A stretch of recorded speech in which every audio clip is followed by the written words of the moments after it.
¿Cuántas veces has oído que con Franco se vivía mejor y se podía dormir con la puerta abierta? Pero ¿para quién era España más segura? Soy David Cot, presentador de Memorias Hispánicas, y tras más de 100 horas de investigación te voy a mostrar con datos sorprendentes la verdad sobre la seguridad en la España de Franco frente a la actual, analizando mucho más que solo la delincuencia. Memorias Hispánicas. Fíjate en este gráfico de delitos por cada 10.000 habitantes en la provincia de Jaén. Uno podría cogerlo y decir que en la actualidad se producen 5 veces más delitos que en los años 30 y 40. En la República se producían de media 50 delitos por cada 10.000 habitantes en Jaén, y 40 durante la primera década del franquismo. Con las estadísticas en la mano, hasta se podría llegar a la conclusión absurda de que durante la Guerra Civil se disfrutó de más seguridad que nunca, al registrarse 21 delitos por cada 10.000 habitantes en 1937. Entonces, ¿por qué los datos de criminalidad pueden inducir fácilmente a interpretaciones incorrectas? Primero de todo, es difícil comparar la criminalidad en términos absolutos y relativos en distintas etapas históricas, porque se ha multiplicado el número de delitos contemplados por la legislación, y con el paso de los años el control estatal sobre la población se ha hecho más eficaz. La delincuencia y la aplicación de la ley existen en un contexto social determinado. Por ejemplo, en la actualidad, la mayoría de las sentencias judiciales de Jaén son por infracciones de circulación. Durante el franquismo, solo a partir de los años 60, los juzgados quedaron desbordados por este tipo de delitos. Y por cierto, la seguridad vial en aquella época era mucho peor. Hoy en día hay un número significativo de delitos por malos tratos contra mujeres y agresiones sexuales, no necesariamente porque ahora se produzcan más, sino porque eran temas tabúes durante la dictadura y prácticamente no se perseguían por la vía judicial. Por otro lado, las estadísticas oficiales de criminalidad siempre serán meras aproximaciones que se quedarán cortas, porque solo recogerán aquello investigado por policías, fiscales y jueces, y habrá delitos que queden impunes. Las cifras de delincuencia del franquismo están notablemente infravaloradas porque muchos delitos no eran perseguidos y porque sobre todo durante los primeros 20 años de dictadura había muchos delitos que, en circunstancias normales, habrían sido juzgados por tribunales ordinarios, pero en cambio eran juzgados por tribunales especiales o militares. Esos datos no son contabilizados en las audiencias provinciales, que son las fuentes empleadas para realizar estas estadísticas de criminalidad. Y lo mismo ocurre con las faltas, delitos por los que los gobernadores civiles o policías imponían sanciones sin pasar por los tribunales. Extrapolando los datos de faltas del municipio jienense de Alcaudete en 1945, nos saldrían 19.000 delitos en la provincia, lo que son cifras inferiores a las actuales. Eso pese a la existencia de muchos nuevos delitos y del incremento de la población y del número de policías por habitante. Hasta donde yo sé, no existe todavía un estudio general de la delincuencia en la España franquista, pero contamos con numerosos estudios provinciales donde se observan unas mismas tendencias. Comparado con el periodo republicano, la conflictividad social y laboral se redujo mucho por la instauración de la dictadura, ya que ese era uno de los objetivos de las clases dominantes que ganaron la guerra. Sin embargo, incrementaron mucho los delitos contra la propiedad, como hurtos, robos y estafas, que representaban más del 50% del total en los años 40 y 50. Esto resulta irónico teniendo en cuenta que una de las justificaciones de los sublevados era que acusaban a la República de no proteger la propiedad privada. En la mayoría de los casos fueron los llamados hurtos famélicos, la sustracción de pequeñas cantidades de alimentos y otros productos por las condiciones de pobreza extrema de la posguerra.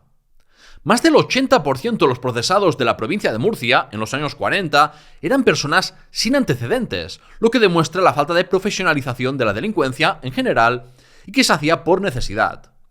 Esta delincuencia común tenía especial incidencia en las zonas rurales latifundistas, porque había mucha población jornalera, subempleada y con escasa formación.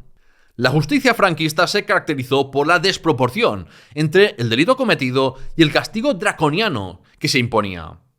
Los hurtos y robos tenían una pena mínima de arresto mayor, es decir, entre 1 y 6 meses de cárcel, por muy mísera que fuera la cantidad sustraída. Se trataba de criminalizar la pobreza, de imponer penas ejemplares para disciplinar a los más débiles de la sociedad, que coincidían con los vencidos en la guerra. Los estados siempre protegen los intereses de las clases dominantes, independientemente del régimen político. Pero en el franquismo esto era más evidente, y los que tenían recursos y contactos ni eran investigados o recibían un trato muy benigno. De los 15 propietarios agrícolas, grandes y medianos, procesados entre 1939 y 1949 en la provincia de Murcia, 8 fueron absueltos y 7 fueron condenados a una pena de 2 meses, pero solo 3 la cumplieron íntegramente. En definitiva, la delincuencia aumentó notablemente bajo el franquismo respecto a la Segunda República, tanto la cometida impunemente por personajes vinculados al Estado, como aquella llevada a cabo por las clases populares, mayoritariamente para sobrevivir. La delincuencia común se mantuvo elevada hasta principios de los años 50, luego experimentó una importante bajada, pero desde finales de los años 50 la delincuencia volvió a aumentar en un contexto muy diferente al de los años 40. El desarrollismo produjo migraciones masivas del campo a la ciudad y entre regiones de España, y esos migrantes muchas veces tenían dificultades en adaptarse o encontrar trabajo. Estos eran migrantes españoles, es decir, es un recordatorio para los que compran el discurso xenófobo anti-inmigración de que la posibilidad de unos mayores índices de criminalidad entre la población migrante no es por motivos de nacionalidad o cultura, como eufemismo de raza, sino principalmente por la facilidad de inserción laboral y social. Como la rápida urbanización fue muy desordenada y se formaron barrios marginales sin infraestructuras básicas, ni se invertía en educación para los más pobres, surgió el fenómeno kinky de delincuencia juvenil que florecería plenamente muerto Franco. Además, en los años 60 y 70 hubo un aumento sustancial de la delincuencia organizada y profesional, un fenómeno propio de la criminalidad urbana. En conclusión, esa España franquista feliz con baja criminalidad no existía más que en la propaganda franquista, y ha sido un tópico enarbolado por autoritarios de derechas que quieren otra dictadura de los suyos. El episodio podría terminar aquí, pero me rebelo contra esta idea de que la seguridad se limita a que te puedan robar o dar una paliza en la calle. Es una visión muy cerrada y, en mi opinión, errónea de todo lo que significa gozar de seguridad. Hay que analizar muchas otras variables, como si se cubrían las necesidades fisiológicas básicas, la seguridad respecto a la violencia estatal y la situación de las mujeres y niños, de los trabajadores o de minorías. Empecemos por la alimentación, porque tal y como nos recuerda a la pirámide de Maslow, eso es lo primero que necesitamos cubrir para sobrevivir y seguir adelante. Se han caracterizado los años 40 como los años del hambre, pero eso en realidad es una dulcificación de lo que ocurrió. Entre 1939 y 1942, y luego 1946, lo que ocurrió fue una hambruna, un término técnico que va más allá de pasarlo mal por no comer suficiente. Al menos 200.000 españoles murieron de hambre y enfermedades relacionadas con la malnutrición en esos años. Ya solo este dato invalida la idea de que España era más segura con Franco. Un país que no puede garantizar ni los alimentos para sus ciudadanos es un país fallido. Y esta hambruna no ocurrió por un desastre natural, ni porque España fuera pobre en recursos, ni por el aislamiento internacional, ni como consecuencia de la destrucción de las hordas marxistas durante la guerra, como se excusaba la propaganda franquista. Esta situación fue el resultado directo de un modelo económico autárquico que deseó el régimen y del intervencionismo estatal extremo para controlar la producción, transporte, comercialización y precios de los alimentos. Fue el hambre lo que llevó a que se multiplicasen los hurtos y otros delitos contra la propiedad. El jefe provincial de Falange de Baleares reconocía en un informe de enero de 1941 que la situación era similar a la imagen exagerada de una república de caos y robos generalizados que vendieron los periódicos de derechas. Esto desmiente el mito franquista de que con Franco se podía dormir con la puerta abierta sin preocuparse de que te robaran. El crecimiento de la estatura media de los españoles se cortó abruptamente con la guerra civil, y la altura de los soldados, que hacían el servicio militar obligatorio, cayó entre 1 y 2 centímetros. Como en todo, afectaba de un modo distinto según la clase, como se ve con que en 1942, niños de 12 años de un colegio de ricos de Chamberí midieran 150 centímetros frente a los 130 de un colegio lleno de niños desnutridos de Vallecas.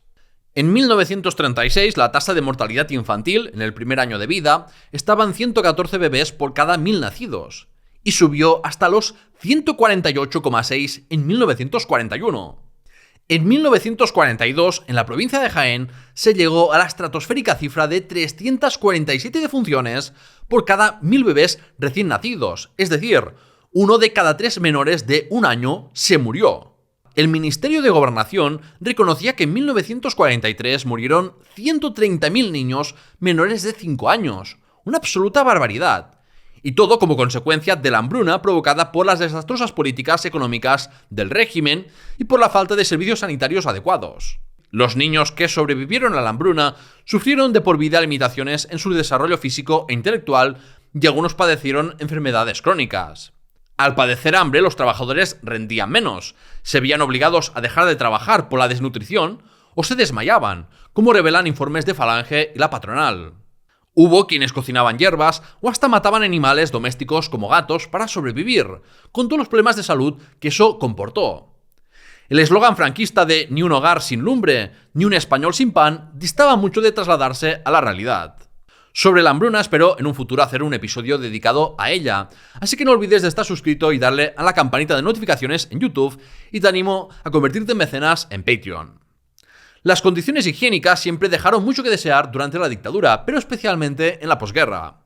Enfermedades antes prácticamente erradicadas, como la tuberculosis, malaria, anemia o tifus, se propagaron entre la población. Todo facilitado por la escasez de medicamentos y de profesionales. El racionamiento, que se prolongó hasta 1952, siempre repartía cantidades insuficientes de comida. En términos de calorías, no se recuperaron los niveles prebélicos hasta principios de los años 60, pero las deficiencias nutricionales no se solucionaron más o menos hasta el final de la década. Incluso hasta el final de los días del franquismo, el consumo de carne y lácteos permaneció a niveles muy inferiores respecto a todos los demás países europeos, a excepción de otra dictadura como era la vecina Portugal. En el campo, las familias solían comer solo pan, legumbres y verduras. Apenas podían acceder a carne y pescado, y mucho menos tener una dieta variada. A modo de anécdota familiar, puedo decir que solo vivió en los años 60 mi padre, que podía estarse un mes entero comiendo un mismo plato. Relacionado con el hambre sufrida y el racionamiento está el fenómeno del extraperlo, es decir, el desarrollo de un mercado negro con transacciones al margen de la legalidad. Muchos latifundistas, gobernadores civiles, alcaldes, militares y funcionarios diversos aprovecharon su control sobre la producción o distribución de productos de primera necesidad para quedarse con una parte y revenderla a precios exorbitantes, que podían multiplicarse incluso por más de 10 respecto al precio oficial. Cuando las autoridades movían el culo para actuar contra el mercado negro, era básicamente para librarse de rivales, solo los pequeños extraperlistas que lo hacían para sobrevivir. De esta manera, la pobreza y escasez creada por los sublevados permitió que unos pocos se enriquecieran. La mayoría de los españoles estaban totalmente indefensos, porque eran las propias autoridades las ladronas.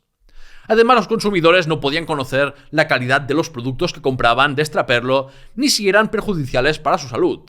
La dictadura franquista fue una cleptocracia, el gobierno de los ladrones. Por eso muchos personajes del régimen estaban envueltos en el extraperlo, en chanchullos con empresas, o podían ser sobornados por países extranjeros como Alemania, Italia o Reino Unido.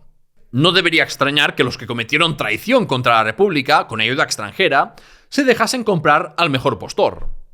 El propio Franco y su círculo familiar fueron ampliamente beneficiados por corruptelas y tráficos de influencias. De ahí que el caudillo empezase la guerra sin un duro y la terminase siendo multimillonario. Mientras que en una democracia liberal como la actual, la policía, jueces y medios de comunicación pueden investigar con mayor facilidad casos de corrupción y hacerlos públicos, en las dictaduras la corrupción es tapada gracias a su control del aparato judicial y de los medios. Eso ha generado entre muchos ignorantes y personajes malvados la falsa percepción de que la España de Franco era menos corrupta que los partidos políticos de ahora. El enchufismo fue la regla en la administración y grandes empresas, y la corrupción generalizada durante la etapa autárquica se hizo más específica en el desarrollismo. Entonces la corrupción pasó a centrarse en pelotazos inmobiliarios y la gestión de ayudas públicas, el tipo de corrupción más común hoy en día. Sobre todo en los años 40 y 50, el secreto para el éxito empresarial estaba en tener buenos contactos en el régimen.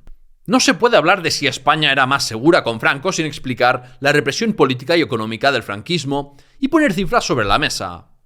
Primero hay que poner el foco en que los entre 500.000 y 735.000 muertos de la guerra civil no hubieran ocurrido sin la rebelión organizada por militares sediciosos y las derechas nacionalistas españolas en contra del gobierno izquierdista de la República elegido por la mayoría de los españoles.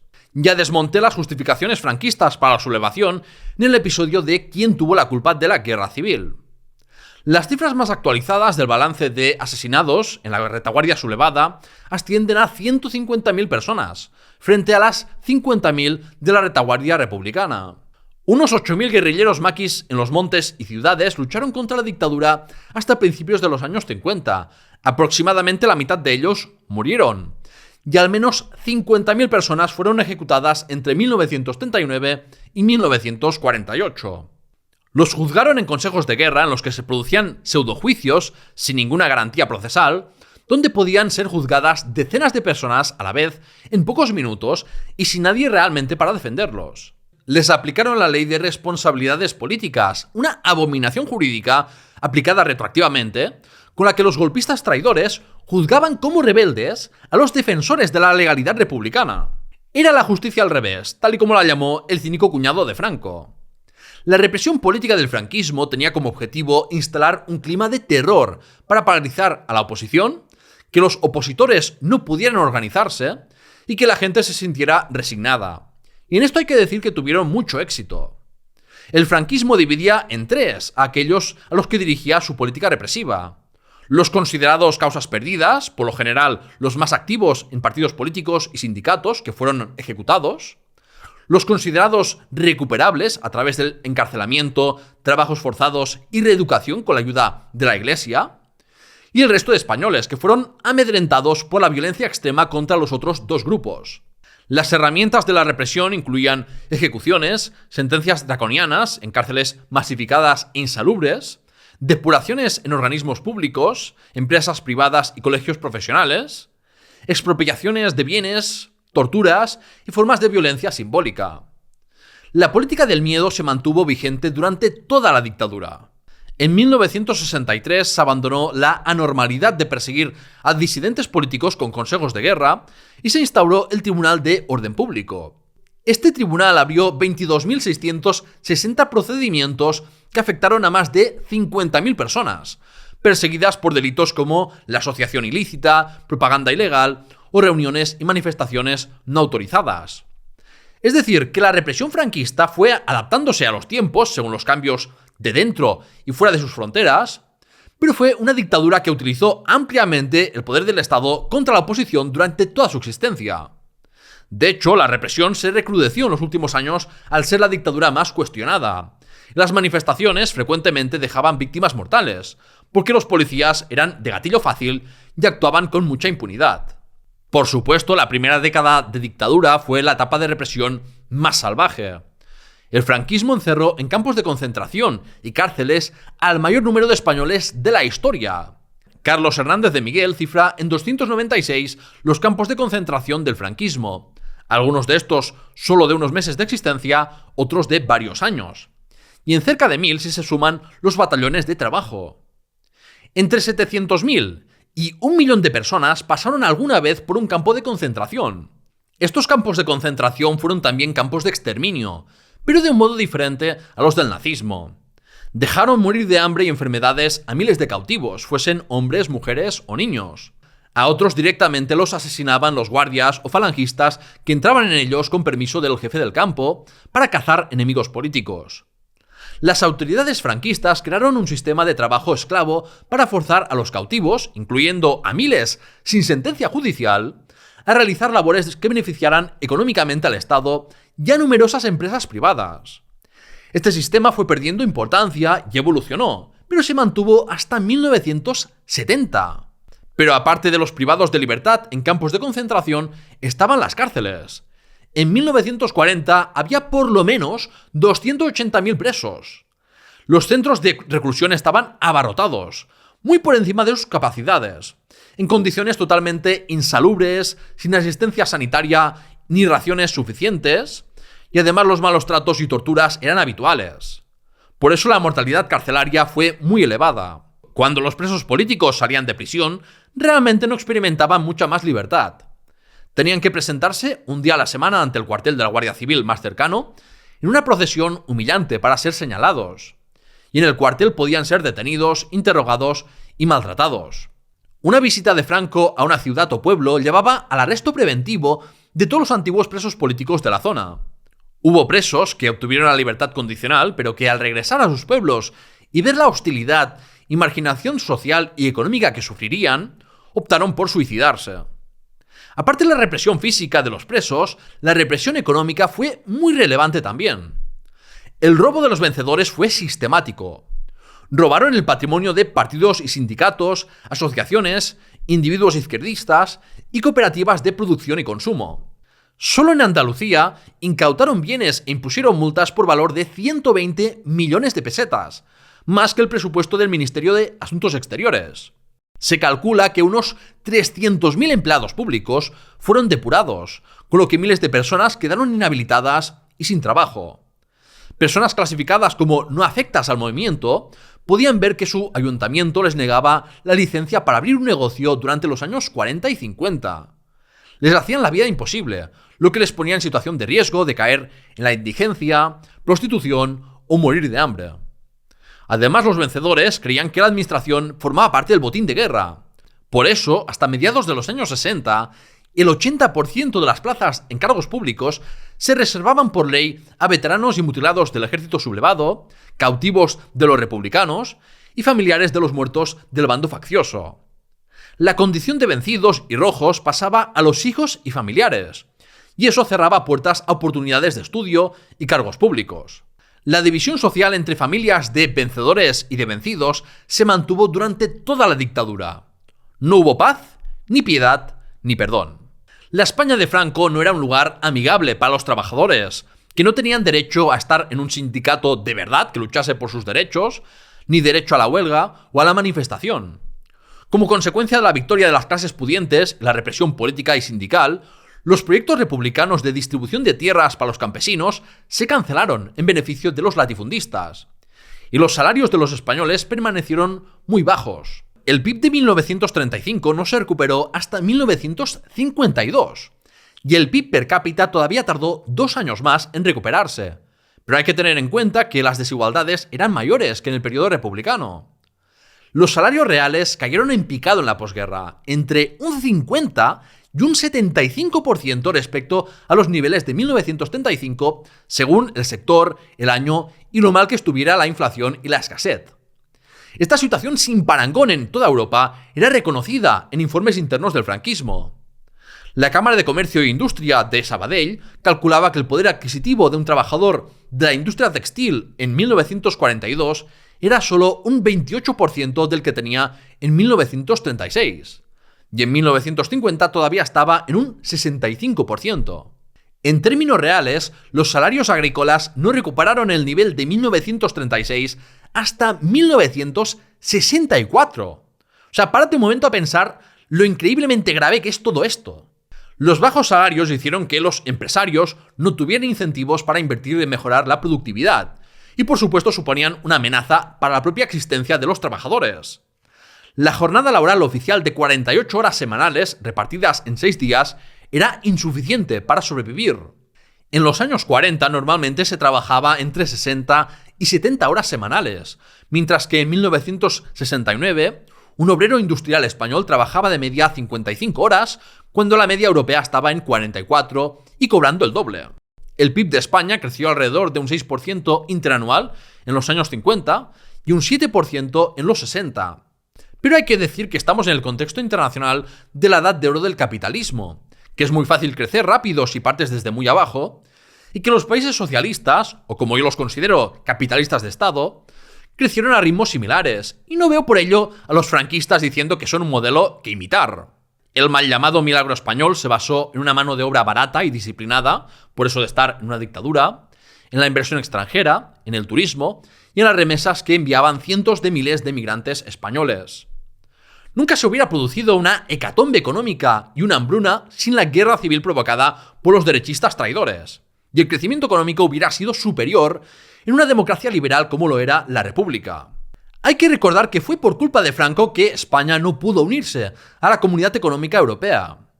El milagro español no ocurrió gracias a él, sino a pesar de él. Por otro lado, los curantes trabajaban en condiciones poco higiénicas y sin las medidas de prevención y protección con las que contamos en la actualidad. Si en 1935 se contabilizaron 239.695 accidentes laborales en España, de los que 452 fueron mortales, para 1950 se produjeron 408.960 con 584 muertos. Según un estudio de 1970 del Instituto Nacional de Previsión, en 1967 se registraron casi 1.100.000 accidentes laborales y en 1969 se produjeron 2.693 accidentes laborales mortales. Hay que tener en cuenta que no toda la población estaba asegurada y que, por tanto, había accidentes y muertes que se escapaban a las estadísticas. La siniestralidad laboral era más alta en España que en cualquier país de la Comunidad Económica Europea. Según el Ministerio de Trabajo, ocurrieron más de 2 millones de accidentes laborales en 1971, para una población de 34 millones de habitantes, y 12.000 muertes entre 1965 y 1969. Como referencia, en 2024 se produjeron 1.179.202 accidentes laborales, con 796 muertes en un país con 49 millones de habitantes. Como se reconocía en la prensa de la época, entre las causas de la elevada incidencia de los accidentes laborales estaban las jornadas maratonianas, el pluriempleo para sobrevivir, la falta de aplicación de multas y otros castigos contra los patronos, y el bajo coste de la mano de obra que hacía que estos no tuvieran incentivos para invertir en mejorar la seguridad laboral. Al vivir en sociedades capitalistas, tanto en el franquismo como en la actualidad, el trabajador por lo general no tiene el control de los medios de producción y debe buscar un empleador y evitar ser despedido para sobrevivir. En este sentido, la mayoría de los españoles siguen sufriendo de inseguridad laboral, lo que afecta a decisiones como comprarse una vivienda o tener hijos. Aunque como punto positivo para la actualidad está que es más difícil y costoso para las empresas hacer despidos. En la España de Franco no existía nada que se pareciera a un estado del bienestar. Eso es porque, para empezar, la hacienda franquista funcionaba como la hacienda del siglo XIX, y los vencedores de la guerra, que eran las élites tradicionales, diseñaron un sistema fiscal que era un Robin Hood a la inversa. Es decir, que después de impuestos, la distribución de la renta era todavía menos igualitaria. No existía un impuesto sobre la renta, el déficit fiscal lo pagaban los asalariados y pensionistas a través de la inflación, y la dictadura concedió numerosas amnistías fiscales que no hacían más que recompensar a los defraudadores. Franco firmó leyes como la creación del seguro obligatorio de enfermedad o la ley de bases de la seguridad social, muy celebradas por los franquistas también hoy en día para decir que Franco creó la seguridad social, pero en realidad no las dotó apenas de presupuesto y no cubrían ni mucho menos a todos los españoles. No todos los ancianos recibían pensiones públicas y la pensión media no llegaba al 50% del salario mínimo, por lo que no era extraño ver ancianos trabajando. En 1975 los gastos sociales públicos en España suponían un 8,5% del PIB, muy lejos de cifras superiores al 20% de Alemania o Francia. La España de Franco siempre fue hostil hacia la clase trabajadora, ya que esa fue la esencia forjada en la guerra civil. Igual que la España franquista no era más segura para los izquierdistas y trabajadores en general, tampoco lo era para las mujeres. El nuevo Estado reforzó la supremacía masculina en la sociedad. Uno de los objetivos del franquismo fue recluir a las mujeres en sus casas para que se casaran, tuvieran hijos e hicieran tareas del hogar no remuneradas. La mujer sumisa era el modelo ideal femenino del franquismo, y la dictadura diseñó un sistema legal y socioeconómico que convertía a las mujeres en personas siempre dependientes de una figura masculina, fuera el marido, padre, hermano o hijo. La dependencia era tal que hasta 1975 una mujer casada ni siquiera podía abrirse una cuenta bancaria sin el permiso de su marido. Esto no ocurría en un país musulmán atrasado, no, ocurría en la España católica a la fuerza de Franco. Durante casi toda la dictadura se prohibió el acceso a la mujer a la mayoría de los cargos públicos. Las mujeres siempre se enfrentaron a discriminación salarial y tuvieron más dificultades en encontrar trabajo, sobre todo las casadas. Sin embargo, también es verdad que había una disonancia entre la realidad y el discurso, pues desde los años 60 sobre todo, muchas mujeres se convirtieron en asalariadas, ya que es mentira que con un salario de un marido de clase trabajadora diese para mantener a la mujer, varios hijos y pagarse una o varias viviendas. En el franquismo el matrimonio era indisoluble, así que si la mujer sufría malos tratos, se tenía que aguantar. La violencia física contra la esposa estaba normalizada legal y socialmente. Hasta era ilegal abandonar el hogar, y además era difícil hacerlo por la dependencia económica que he comentado. Una víctima de violencia doméstica estaba atrapada de por vida en una relación con su agresor. Los abortos eran ilegales, así que se hacían de forma clandestina en condiciones que ponían en peligro la vida de las mujeres. El adulterio era delito y se castigaba con mucha más dureza si lo cometía una mujer que si lo hacía un hombre. Y no solo eso, sino que era legal que el marido matase a su esposa si la pillaba con un amante. Una barbaridad. Había un estigma social y mutismo completo en cuanto a las violaciones y agresiones sexuales en general. Se culpabilizaba a la víctima, que tenía que demostrar una resistencia completa y heroica ante el agresor, y considerarse que no le había provocado para que un juez pudiese fallar a su favor. Por eso muy pocas denunciaban, porque quedaban revictimizadas por los jueces y el conjunto de la sociedad. Algo que sigue pasando, pero ya significativamente menos. Mención especial merecen las mujeres que eran represaliadas políticas. A la que un municipio caía en manos de los facciosos, reunían a las mujeres de izquierdas, las rapaban y les hacían ingerir grandes cantidades de aceite de ricino. Eso hacía que mientras las paseaban en procesión, sufrieran vómitos y se cagaran encima. Era una forma de humillarlas y de atacar el modelo de mujer independiente. Quedaban marcadas socialmente de por vida, eso si no eran fusiladas inmediatamente después. En comisarías y cárceles, policías, guardias y falangistas propinaban palizas brutales, incluso a mujeres embarazadas para hacerlas abortar, y empleaban métodos de tortura como dar descargas eléctricas en los pezones y genitales. Ni qué decir que en las cárceles de Franco las violaciones estaban a la orden del día, y hasta sabemos de casos de esposas e hijas que para poder ver a sus familiares en prisión y traerles comida y ropas, tuvieron que, entre comillas, aceptar ser violadas, porque si no, los guardias no las dejaban pasar. En definitiva, si eres mujer y te gusta el franquismo, acude al psicólogo, pero ya. Tampoco la España franquista era más segura para los menores de edad. Ya he comentado anteriormente que la mortalidad infantil se disparó en los años 40 por la hambruna y una sanidad muy deficiente, y la desnutrición de los supervivientes afectó a su desarrollo físico y mental. Había niños y niñas en campos de concentración y cárceles con sus progenitores, y muchos de ellos murieron por enfermedades. Fue en las cárceles, precisamente, donde empezó el tema de los bebés robados, niños arrebatados a sus padres sin su consentimiento. Las leyes franquistas ampararon este tráfico de bebés, al establecer que los niños y niñas serían separados de sus madres encarceladas al cumplir 3 años. Ideológicamente estaba amparado por la teoría eugenésica del gen rojo de Antonio Vallejo Nájera. Los menores pasaban a ser criados en centros de internamiento estatales o religiosos o por familias católicas para evitar que se convirtieran en izquierdistas. Fue algo que no sucedió al margen del Estado, como ocurrió en Argentina, sino que respondía a la voluntad de adoctrinar y de castigar a los vencidos. Hasta los años 80 se produjeron robos de bebés. No podemos saber, cuántos se vieron afectados, pero estamos hablando de varios miles. Según denunciaban informes del alcalde de Madrid o el jefe de Falange de Córdoba, en la posguerra incrementaron los casos de niños y niñas que se pasaban el día en la calle deambulando solos, haciendo trabajos, robando o mendigando. Eso les ponía en situaciones de riesgo. Sabemos que hubo miles de niños, sobre todo varones, que sufrieron abusos sexuales en instituciones religiosas. Debido a la pobreza y represión provocadas por el franquismo, en la posguerra aumentó la prostitución, y eso incluía la explotación sexual de niñas. Los niveles de escolarización infantil tardaron 25 años en recuperar los niveles vistos durante la República. El absentismo escolar se mantuvo elevado durante toda la dictadura en comparación con otros países europeos, ya que la pobreza hacía que tuvieran que ayudar en la economía familiar.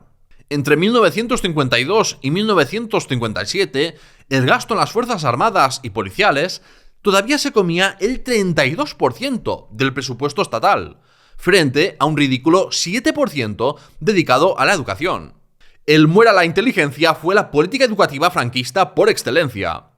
En 1969 España gastaba menos del 2% del PIB en educación, cuando la media de los países de la OCDE estaba en el 5%.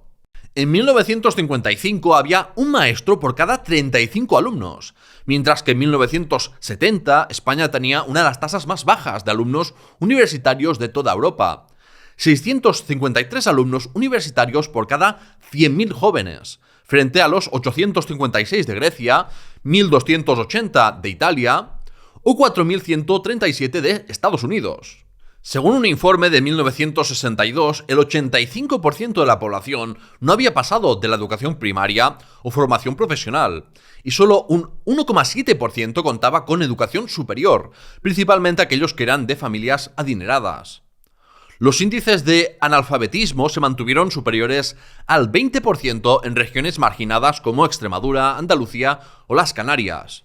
Entre la represión que sufrieron especialmente los maestros y maestras y el bajísimo gasto en educación, el franquismo fue catastrófico para la enseñanza, el desarrollo económico e intelectual a largo plazo de España y las oportunidades de ascenso social de los pobres. Además, la calidad de la educación daba pena y era puro adoctrinamiento político y religioso. Se adoctrinaba en una sociedad de señores y siervos, en convertirlos en seres sumisos y temerosos de una figura de autoridad.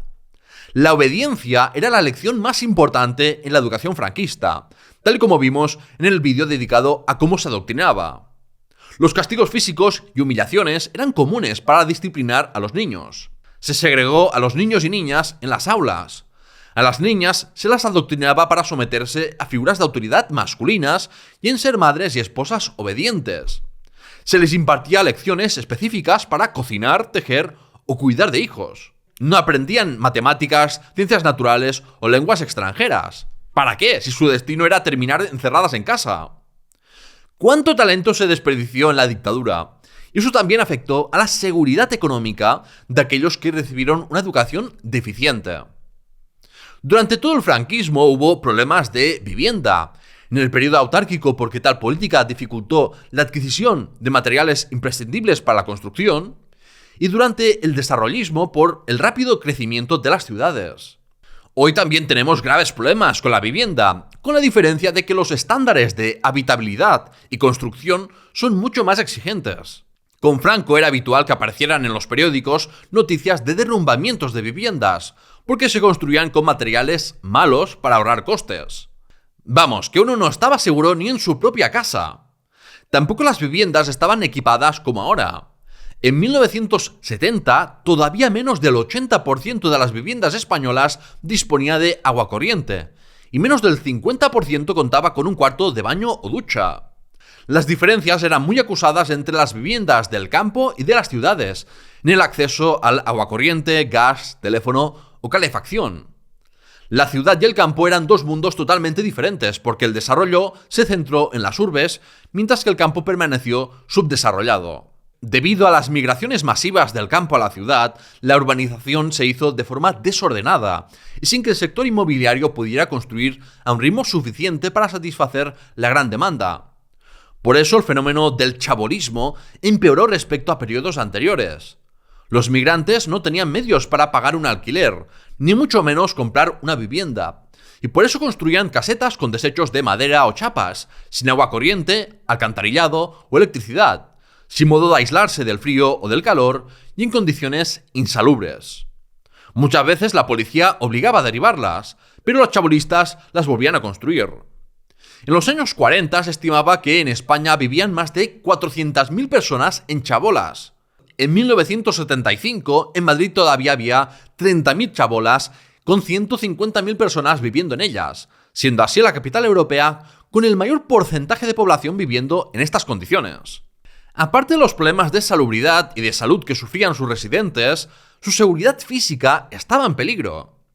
Eso se evidenció en las riadas del Vallès de 1962, cuando en el extrarradio de Barcelona murieron unas 1.000 personas que vivían en chabolas o en viviendas de mala calidad. El número de sin techo también era más elevado que en la actualidad, así que en este frente no se puede decir que España fuera más segura. Por otro lado, en la España de Franco se protegía menos al medio ambiente. La contaminación y el daño ecológico no son preocupaciones modernas de ecologistas progres, sino que también preocupaban a la gente del pasado. Desde los años 50 hubo protestas y conflictividad local para denunciar las industrias contaminantes, trasvases y la construcción de embalses o centrales nucleares y condiciones de insalubridad. El Estado franquista conocía estos problemas, pero decidió priorizar la industrialización y el beneficio económico privado frente al respeto a la naturaleza. La gente del campo y los obreros eran los que pagaban el pato de los costes sociales y ambientales. Las pocas leyes medioambientales no se aplicaban o se aplicaban de forma muy arbitraria, lo que generó situaciones esperpénticas, como que la provincia de Teruel tuviera más industrias calificadas de insalubres que Madrid. Recurrían a otras estrategias, como ignorar o silenciar denuncias en los medios, o en los informes de inspecciones negar o subestimar los daños ambientales y sembrar la duda sobre la responsabilidad de las empresas contaminantes. Incluso cuando aplicaban sanciones solían condonar la deuda o reducir la multa. Hoy en día se sigue priorizando el beneficio económico privado, pero al menos hay más concienciación y protecciones ambientales. Diversos colectivos minoritarios sufrieron de invisibilización y represión. El franquismo era la negación de la diversidad política, cultural, religiosa y sexual del país, y la unidad y homogeneización se trataba de imponer en todos los ámbitos. La España de Franco ciertamente no era más segura para los que hablaban catalán, euskera o gallego. Se prohibió la enseñanza en cualquier lengua que no fuera el español, la lengua del imperio. Los nombres y apellidos en el registro civil o los topónimos se castellanizaron. Se dieron casos de maestros castigando a niños por hablar en su lengua, o guardias civiles imponiendo multas y maltratando en los cuarteles a los que escuchaban hablar en un idioma que no fuera el español. Las manifestaciones públicas y editoriales en las lenguas regionales se fueron gradualmente tolerando según avanzó el franquismo, pero siempre dentro de unos límites. Por lo general, el uso de las lenguas regionales quedó arrinconado al ámbito social, privado y familiar. Para los ateos y para aquellos que seguían cultos minoritarios, la dictadura franquista fue una involución respecto al régimen republicano que protegía la libertad de culto sin otorgar privilegios a la Iglesia católica. Como el franquismo declaraba que los españoles debían ser católicos, las minorías religiosas sufrieron persecución. Los cerca de 22.000 protestantes que había en España en 1936 quedaron reducidos a la mitad para 1939. Padecieron incautaciones de bienes, el cierre de lugares de culto, colegios, editoriales, encarcelamientos y fusilamientos y hostigamiento, sobre todo hasta 1945. Pero la discriminación y obstrucción a sus actividades siguieron durante toda la dictadura. Algo similar ocurrió con los testigos de Jehová. Los 6.000 judíos que vivían en la península, muchos de ellos refugiados que habían huido del nazismo, pasaron a ser solo unos cientos. Cientos de judíos de Marruecos, Ceuta y Melilla sufrieron represión, ya fuera el asesinato, encarcelamiento o el expolio económico.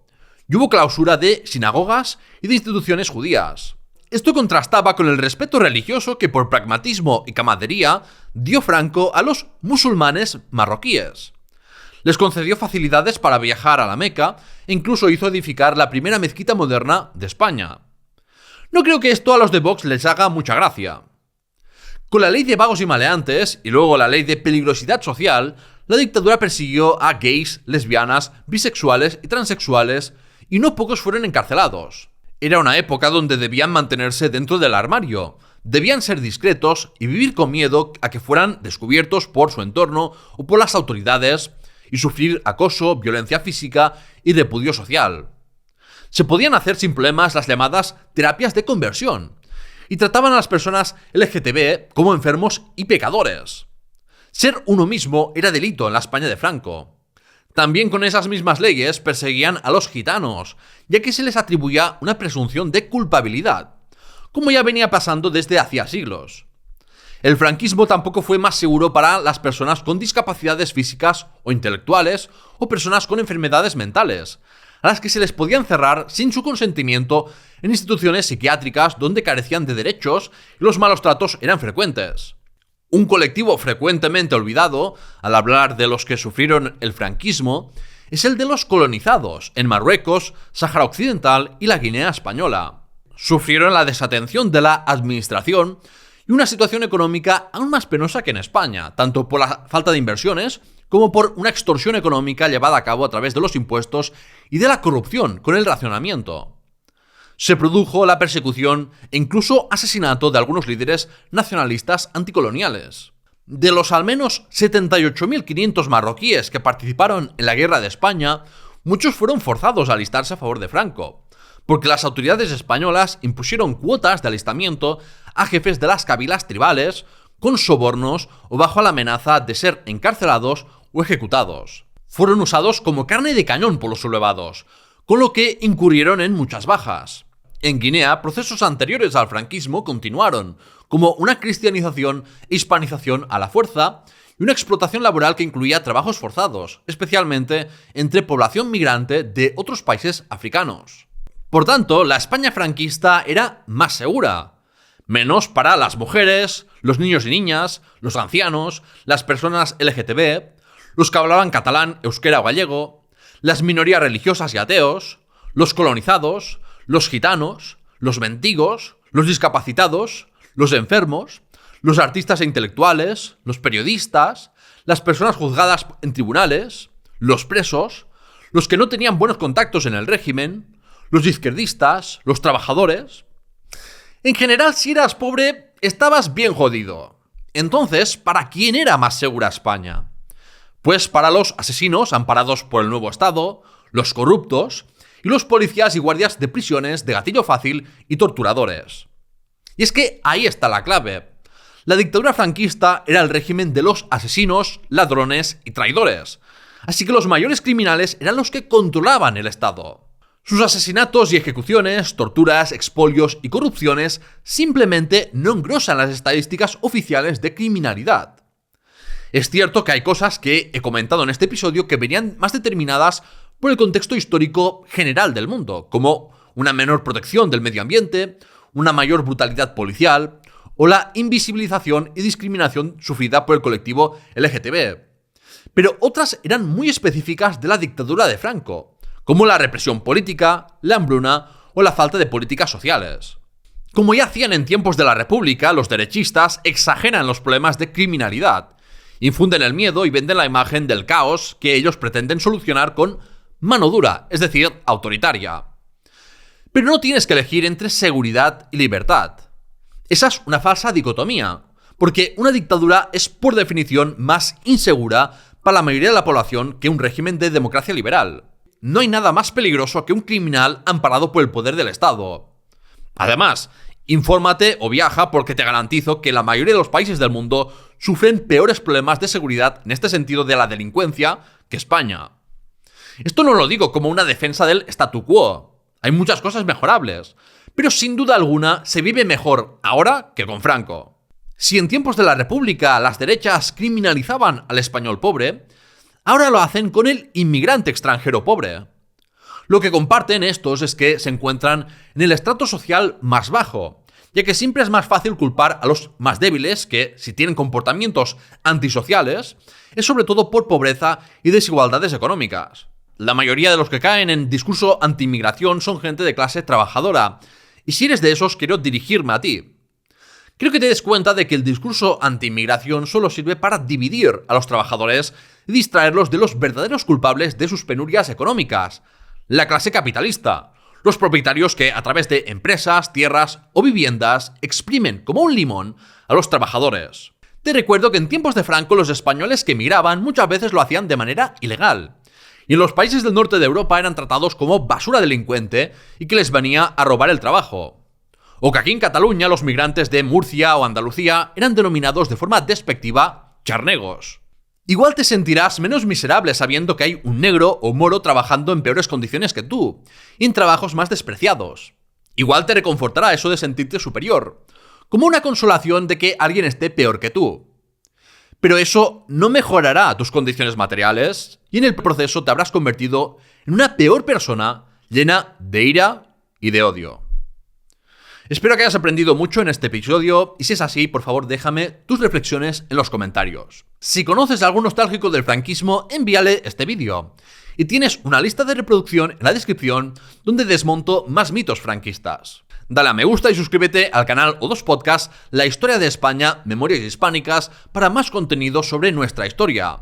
Además puedes apoyar mi divulgación con membresías de YouTube y Spotify, donaciones o compras de merchandising en la web del programa. Y en patreon.com/La Historia Hispana, donde disfrutarás de numerosos beneficios exclusivos. Tienes enlace a todo ello en la descripción. Muchas gracias por llegar hasta aquí y hasta la próxima.